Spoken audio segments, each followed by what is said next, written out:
Amen. Alors, ce chant dit qu'il y a quelque chose qui va arriver, qui peut arriver. Et cet encouragement à bénir l'Éternel jusqu'à la fin. Et c'est vrai que parfois, on peut traverser la tempête dans nos vies personnelles et dans nos couples.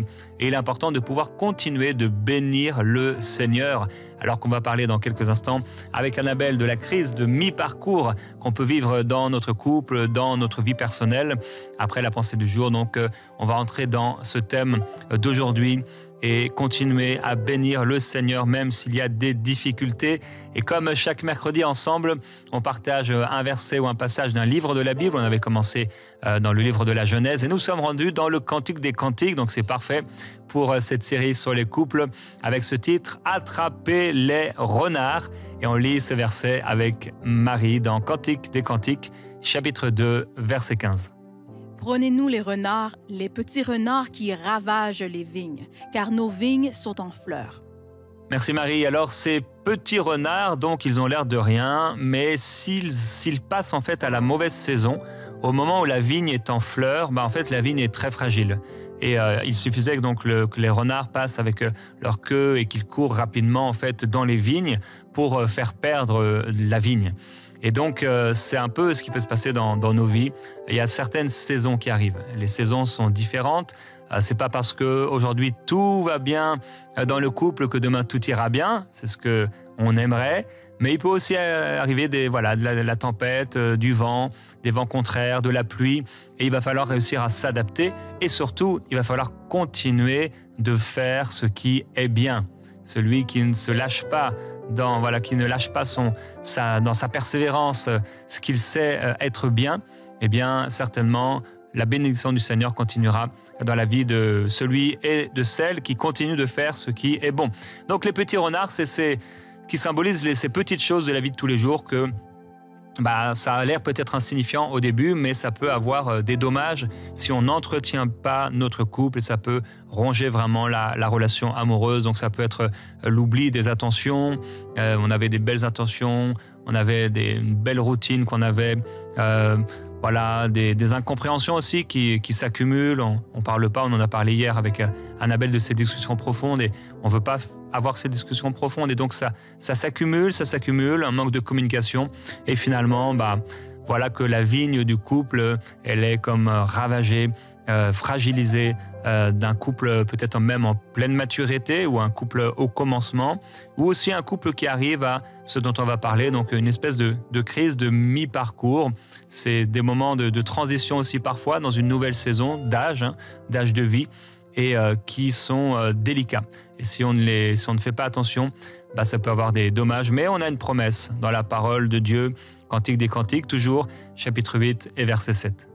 Les grandes eaux ne peuvent éteindre l'amour et les fleuves ne les submergeraient pas. Amen. Les grandes eaux ne peuvent éteindre l'amour et les fleuves ne le submergeraient pas. Et ça, c'est la promesse de Dieu pour nous. Les grandes eaux ne peuvent éteindre l'amour. Alors les grandes eaux, ma chérie, n'éteindront pas notre amour et mon amour pour toi. Alléluia. Et donc avec toi, ma chérie, on veut parler de cette crise de mi-parcours, mais avec cette promesse que les grandes eaux, les grandes difficultés, les transitions de vie, l'âge, les rides, les cheveux blancs, les changements de corps et de saison ne changeront pas et n'éteindront pas l'amour au nom de Jésus-Christ. Oui, on va parler de ça. Alors peut-être que le mot crise, c'est un mot fort parce que tout de suite on va associer le mot crise à séparation ou à divorce et tout. Et c'est pas forcément obligé d'aller jusque-là. Moi, je veux parler de ce moment dans la vie de couple où il y a on arrive à un point où il y a comme un choix devant nous. Soit on s'améliore, soit ça va se détériorer et soit on va vivre un déclin. Et en fait, on est face à ce choix. Soit on va s'envoler, soit on va s'écraser. Et j'avais partagé en début d'année un passage dans Ésaïe qu'on va lire dans un instant et que j'avais reçu en début d'année. Je l'ai partagé d'ailleurs dans quand on avait fait le réveillon. D'accord. Je sais pas comment on appelle ça. Oui, Et, tu vois, la soirée là. ouais. Et la traversée. La traversée. Voilà. Et je l'ai partagé aussi dans la table. Je rentabilise ce que je reçois. Donc je le C'est bien, tu fais bien. pour les couples. Alors on peut lire, Marie, dans Ésaïe, tu l'avais? Ouais. Je l'ai pas. Ah, tu l'as pas. Bah, je vais le lire. Donc dans Ésaïe 40, à partir du verset 29, il donne la force à celui qui est fatigué et il multiplie les ressources de celui qui est à bout. Les adolescents se fatiguent et s'épuisent, les jeunes gens se mettent à trébucher. Mais ceux qui comptent sur l'Éternel renouvellent leur force. Ils prennent leur envol comme les aigles. Ils courent sans s'épuiser et ils marchent sans se fatiguer. Et c'est l'encouragement que j'ai pour toi aujourd'hui, pour vous en tant que couple. Eh bien oui, tu peux soit t'écraser, soit t'envoler. Mais selon cette promesse, eh bien tu vas t'envoler. Et face à ce choix de vie, eh bien je crois que tu vas, par la grâce de Dieu, pouvoir vivre un envol, un nouvel envol dans ton couple. Et comment on remarque qu'on arrive un petit peu à ce stade? Ça peut être un repère peut-être au niveau de l'âge, ça peut être au niveau de la crise de la quarantaine, qui peut s'apparenter aussi à des changements de vie. Bon, bien que maintenant, il y ait peu de parents qui se retrouvent à 40 ans sans enfants, parce qu'on a des enfants de plus en plus tard, mais un peu dans cette période-là où on peut vivre une certaine stabilité au niveau professionnel, on a déjà fait pas mal de choses, où on n'a pas fait grand-chose, et puis du coup ça amène une forme de déception. Si les enfants sont grands, le moment où soit ils partent de la maison, ou soit ils sont plus autonomes, et on a l'impression que les cartes sont un petit peu redistribuées, où justement une femme, parce que les enfants ont grandi, peut reprendre une activité professionnelle ou peut commencer quelque chose de nouveau à cause de cette nouvelle liberté dans son temps. Et puis ça vient aussi quelquefois déstabiliser la dynamique qu'il y avait dans le couple. Voilà, c'est un petit peu cette période de transition, et où finalement je dirais, il n'y a plus rien qui nous oblige à nous battre. Il n'y a plus rien qui nous oblige à donner le meilleur. Il n'y a plus rien qui nous oblige à croire. Et puis, on peut arriver à ce point où on se dit...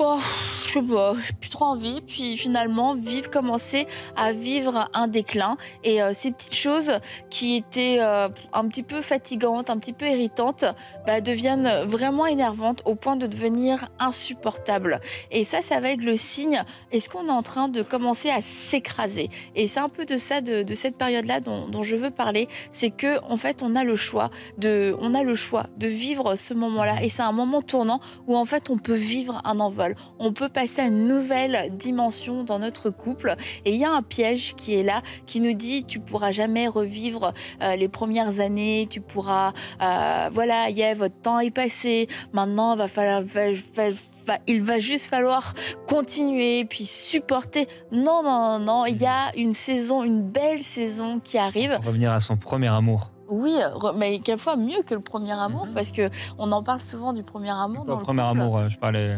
Oui. Reviens à ton premier amour. Oui, non, mais j'ai compris. Il me tape en plus. Oui, il utilise des grands mots. Il me tape, on se dispute. Apparemment, dernièrement, elle a dit dans la table, Annabelle, qu'on se disputait, mais on ne se dispute jamais. On n'a pas la même définition. Non, pas besoin de... Non, je vois déjà les commentaires. Vous dites que vous ne disputez jamais. Vous m'énervez. Bande de menteurs. On a eu ça, mais c'est pourtant... Mais bref, qu'est-ce qu'on disait? Voilà, je t'ai fait perdre ta pensée. Tu vas la retrouver. Oui, je vais la retrouver. Oui, revenir à son premier amour. Mais quelquefois, c'est pas forcément le mieux, parce que quelquefois on s'est même mal au début. Et l'amour est censé se bonifier, on est censé se bonifier. Et en fait, un couple, c'est fait de deux personnes. Donc quand il y en a un qui souffre, quand il y en a un qui passe par une crise d'identité, c'est tout le corps qui souffre. Et dans le cas d'un couple, c'est le couple qui va souffrir et qui va vivre un peu ce temps de crise. Et c'est pour ça que même s'il y en a un qui va bien, mais l'autre qui va pas bien, ça va être de savoir, ok, comment est-ce qu'on va passer à travers ça. Les discussions profondes vont aider, mais il faut s'enlever ce mensonge de la tête. C'est une fatalité. Voilà, c'est comme ça. Quand on vieillit, bon, on commence à devenir un peu plan-plan dans le couple. La monotonie, les petites irritations. Puis je sais pas, vous avez déjà rencontré des couples, ça allait bien parce qu'ils étaient dans un quotidien, ils étaient occupés. Puis à un moment donné, ils sont peut-être à la retraite et puis ils sont un peu grincheux l'un envers l'autre. Ils se disputent pas vraiment, mais il y en a un qui a le dos tourné. Oh, de toute manière, lui, il est comme ça. Oh, elle est comme ça. Oh, bah. Et en fait, ça va pas en s'améliorant. Ça va pas en. Ils donnent pas envie. Ils donnent pas envie, ces gens-là. Et c'est pas quand ça arrive à 60, 70 ans qu'il faut réagir. C'est là, maintenant, quand vous êtes là, face à ce moment de transition. Est-ce qu'on va s'écraser ou est-ce qu'on va prendre notre envol? Et je reviens sur ce passage dans Ésaïe qui nous dit: ceux qui comptent sur l'Éternel renouvellent leur force. Et ça, c'est la première chose, c'est je vais d'abord compter sur l'Éternel. Je vais m'appuyer sur Dieu plutôt que de m'appuyer sur mon mari, de m'appuyer sur ma femme, de compter sur son changement, de compter sur ses progrès ou quoi que ce soit. Non, je vais d'abord m'appuyer sur l'Éternel pour mon couple et il va renouveler mes forces pour croire, mes forces pour moi aussi changer, mes forces pour ne pas devenir la pire version de moi-même, parce que je crois que lorsqu'on arrive vers 40 ans, eh bien, on est en train de devenir la personne qu'on va être dans les dernières années de notre vie. Et c'est le moment... Les dernières... les longues dernières années de notre vie. Mais c'est le moment de justement de ne pas prendre de mauvais plis et de se dire ce qui était peut-être un petit peu un défaut, non, ça, je peux pas parce que peut-être que je râle un peu. Mais ça veut dire que dans 20 ans, je vais être une vieille bonne femme frustrée qui va râler sur tout et n'importe quoi. Et j'ai pas envie de devenir comme ça. Donc c'est là maintenant que je me dis, je peux encore facilement changer. C'est maintenant que je dois me prendre en main et c'est maintenant que dans notre couple on doit se prendre aussi qu'on doit aussi se prendre en main. Ils prennent leur envol comme l'aigle et c'est de croire aussi qu'en avançant dans la vie en tant que couple, qu'on peut prendre encore notre envol et que c'était pas réservé aux premières années, qu'en étant 40, 50 ans, il y a encore un envol, qu'on est encore assez jeune pour pouvoir s'envoler, encore assez énergique pour pouvoir prendre de la hauteur, pour pouvoir vivre de nouvelles aventures, faire de nouvelles choses, expérimenter de nouvelles choses, se fixer de nouveaux objectifs et pas de se dire toutes nos dernières années qu'on a vécues ensemble, ça va être juste une répétition de ça en étant un peu plus vieux. Non, il y a encore toute une histoire que Dieu veut écrire avec nous et c'est de se dire je suis encore un aigle et je vais continuer de voler et de m'envoler. Il court sans s'épuiser, il marche sans se fatiguer. Et là aussi, on a besoin de croire en Dieu, de se dire je vais encore courir. Et en tant que couple, on va encore courir, on va encore marcher, on va encore avancer. On n'a pas connu notre apogée, on n'a pas connu encore notre momentum. On a eu des moments forts, on a eu peut-être des moments moins forts, mais on va continuer d'avancer et on va vivre des victoires, on va vivre des moments encore extraordinaires en tant que couple. On va se surprendre, Dieu va nous surprendre, on va apprendre de nouvelles choses et on ne va pas se fatiguer, on ne va pas se lasser. La vie ne deviendra pas une répétition. Qu'est-ce qu'on fait aujourd'hui? Qu'est-ce qu'on mange aujourd'hui? Est-ce que ce week-end on fait ci? Est-ce que ce week-end on fait ça? Non, Seigneur, donne-nous des nouveaux rêves. Oh non, au nom de Jésus-Christ, non, ça n'arrivera pas. Et nous, par exemple, avec Jérémy, on s'est dit, on rentre dans cette nouvelle saison de vie où nous sommes plus matures, pas plus vieux, mais plus matures. Et on s'est dit, mais ne dis pas. Ne dis pas. Mais je dis juste qu'on s'est dit, mais ne dis pas la conclusion. On en parlera peut-être plus tard. On s'est dit, qu'est-ce qu'on peut faire? On s'est dit que... Qu'est-ce qu'on peut faire de nouveau? Qu'est-ce qu'on peut apprendre? Quelle activité on peut faire, etc. Et on s'est posé cette question. Proposer des choses, c'était... C'était... Il y a des choses, c'était non. Nul. Visiblement, ça n'arrivera jamais sur cette terre. Mais finalement, on a trouvé quelque chose. On n'a pas commencé. Alors peut-être qu'on vous en parlera. Mais une des choses dont tu avais déjà parlé aussi, c'était que tu avais eu un spider il y a quelques années. Et là, on a commencé génial. Je compte les voir, là. À conquérir le Québec sur non pas un 2 roues, mais un 3 roues. Attention, l'aventure est folle. C'est trop cool. Mais voilà, c'était quelque chose de nouveau. Et ça peut être toutes sortes de choses, changer ses habitudes, changer la routine. Mais vraiment, faites confiance à Dieu. Mettez votre confiance en Dieu que votre couple peut vivre un deuxième envol, un troisième envol, un nouveau regard, une nouvelle lune de miel, que vous ayez 30, 40, 50, 60 ans, que vous ayez 10, 20, 30 ans de mariage et que vous puissiez à nouveau vous envoler et marcher et courir sans vous fatiguer et sans vous lasser. Amen. Et dans les 40 ans environ, il y a quelque chose qui se passe dans le corps même, hein, au niveau du corps, au niveau physique et tout. Il peut y avoir, on arrive après tout ce qui est ménopause et tout ça par la suite. Donc c'est sûr que ce temps-là, entre 40 et 50 ans, c'est un temps assez spécial qu'il faut savoir bien gérer. Et il faut bien le gérer aussi au niveau de nos émotions, mais également de nos couples, parce que ça va avoir un impact sur notre couple. Et moi, j'ai réalisé quand même que j'avais fait une sorte de crise, hein. Une crise de la quarantaine. Hein. Faut que tu sois là pour que j'en parle, sinon... Non, je sais pas, j'ai réalisé que j'avais comme ça n'a pas été long, mais comme une perte de motivation, une perte de motivation, je sais pas ce qui m'arrivait. Hein. Tu peux peut-être mieux l'expliquer que moi, ce que j'ai vécu. Là, il était plus un aigle, il était plus en train de s'envoler, il était en train de s'écraser. Ouais, j'étais un peu, je sais pas. Non, des remises en question. Ouais, il y avait une petite lassitude, blasé et tout. C'est ça. Blasé. Et puis besoin de vivre des nouvelles choses sans savoir quoi vivre en fait. Et là, on m'a dit, Éric Dufour, avec qui j'ai parlé d'ailleurs, qui était ici au centre, quand j'ai parlé 2 minutes, et ils m'ont dit en fait, tu viens de lister en 1 minute, 2 minutes, tous les caractéristiques de quelqu'un qui fait une crise de la quarantaine. Je dis, mais qu'est-ce que moi faire une crise de la quarantaine?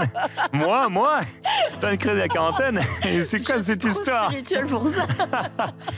Et en fait, c'était vraiment ça. C'était vraiment ça. Alors, il m'a donné quelques conseils, par exemple de donner un nouveau défi de foi. Et d'ailleurs, c'est venu avant ce nouveau concept de prière inspirée. Donc, et je sentais aussi depuis longtemps que prière inspirée, je sentais qu'il y avait quelque chose que je voulais atteindre de nouveau, vous amener plus loin, qu'on vive ensemble plus de la présence de Dieu. Et également, ce serait peut-être bien que tu fasses du sport, que tu fasses ceci, cela. Bon, il y a des choses qui peuvent être faites aussi dans le naturel. Et vraiment, ça m'a aidé. Donc, de le savoir et de se dire, c'est Atoms qui dit qu'on ne peut pas être guéri d'un mal qu'on ne sait pas être un mal. Qu'on ne sait pas être un mal. Et de me dire, c'est vrai, ok, finalement, c'est ça. Et finalement aussi, c'est normal. C'est normal. Et j'étais en plein dans l'âge, donc, mais merci au Seigneur. C'est là où, c'est comme quand quelqu'un a été malade, il s'est fait mal au dos quelque part. Après, il peut garder encore la même posture, la même position. Il est plus malade, mais en fait, il garde un peu la même posture, la même position, la même façon de vivre, un peu molle.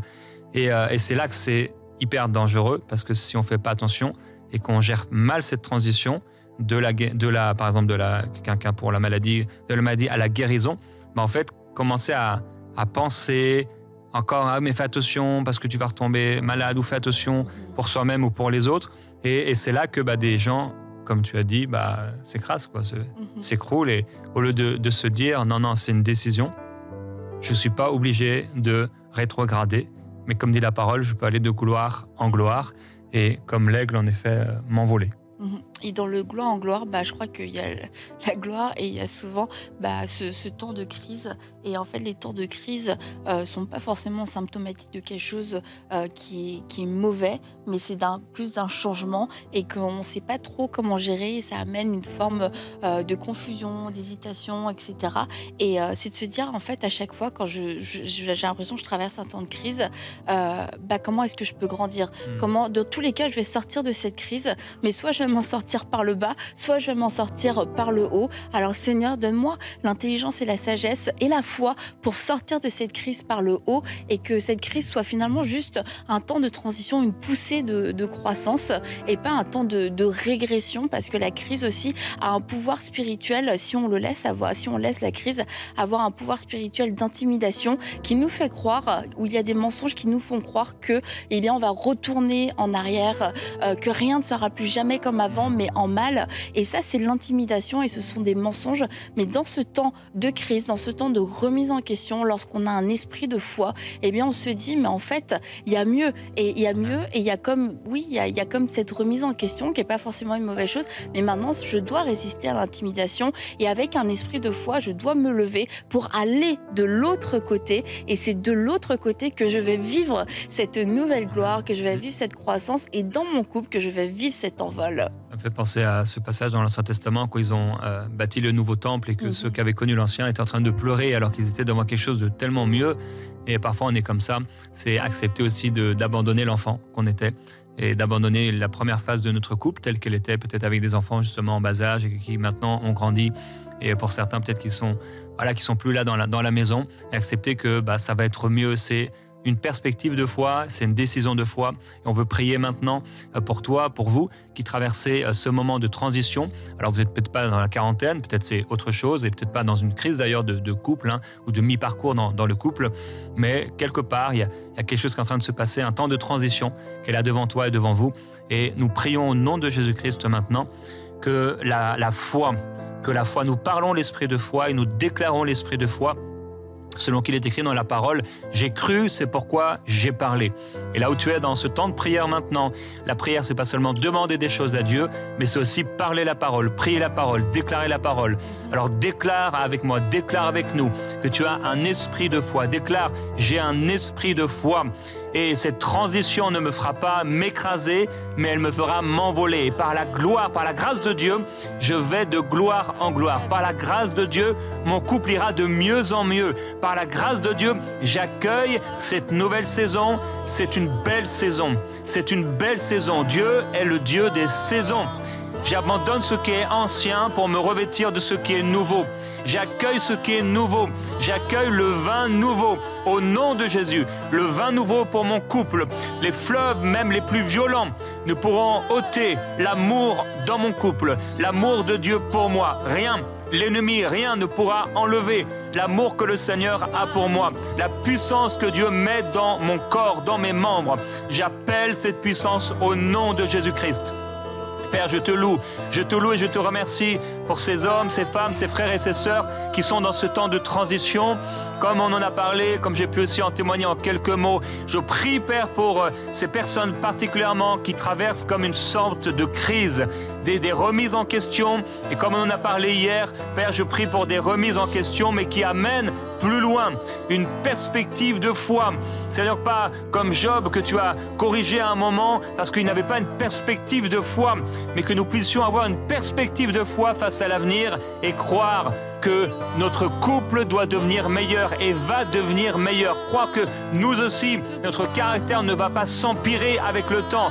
Nos corps ne vont pas s'empirer pour tomber malades, mais nous croyons en la bénédiction. Tu nous as bénis de toute bénédiction spirituelle dans les lieux célestes en Jésus-Christ. Et nous déclarons cette bénédiction sur nous, dans nos vies, dans nos couples, dans nos familles, dans nos corps, dans nos cœurs, dans nos esprits, dans nos âmes, dans nos pensées, au nom de Jésus-Christ. Oui, ensemble, nous voulons déclarer, mon couple ne s'écrasera pas, Amen. Mais mon couple s'envole. Oui, nous envolons dans tes projets, Seigneur. Nous nous envolons vers de nouvelles aventures que toi, tu as préparées d'avance. Nous nous envolons dans la foi avec un esprit de foi. Nous nous envolons pour vivre encore plus de toi. Nous nous envolons, Seigneur, dans une nouvelle complicité, dans un nouveau degré d'amour, un nouveau degré d'intimité. Non, nous ne nous écraserons pas. Je refuse ce plan. Je refuse ces mensonges. Je refuse les mensonges qui me disent qu'il y a une fatalité, que ce ne sera jamais mieux, mais qu'au contraire, ce sera pire. Non, nous croyons dans ta parole et nous croyons que la gloire de la deuxième maison sera plus grande. Amen. Alors que nous comptons sur toi, alors que nous nous appuyons sur toi, tu renouvelles nos forces. Oui, tu renouvelles nos forces. Et en couple, nous allons courir. En couple, nous allons marcher. Nous ne resterons Oui, pas Seigneur. statiques. Nous ne resterons pas là où nous sommes. Nous ne resterons pas coincés dans cette épreuve. Nous ne resterons pas coincés dans cette crise.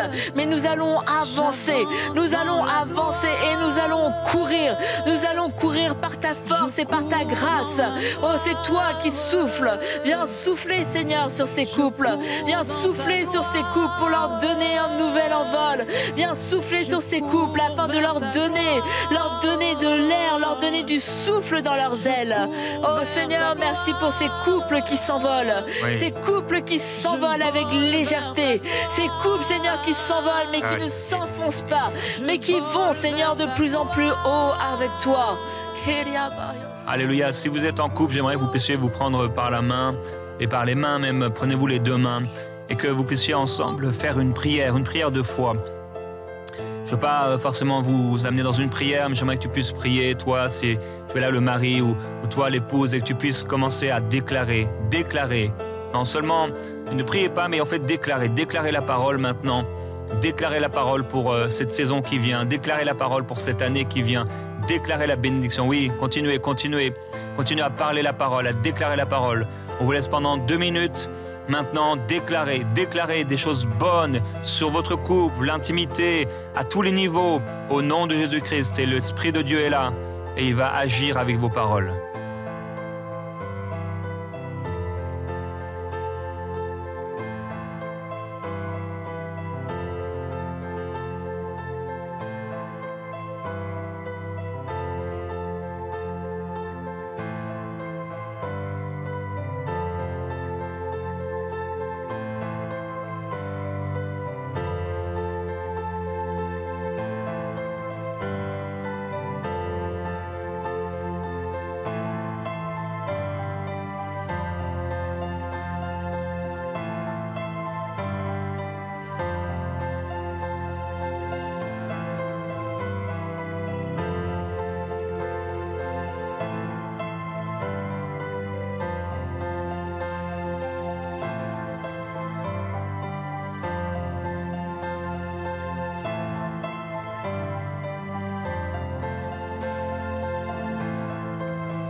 Et je vous invite à pouvoir vous prendre dans les bras, à la présence du Seigneur. Prenez-vous dans les bras, peut-être vous n'avez plus l'habitude ou pas l'habitude de le faire. Mais prends ton épouse dans tes bras, mon frère. Prends-la dans tes bras. Pas juste 2 secondes. On va laisser encore 30 secondes. Vous pouvez continuer même après la fin de l'émission. Tenez-vous dans les bras. Et la main du Seigneur est sur vous.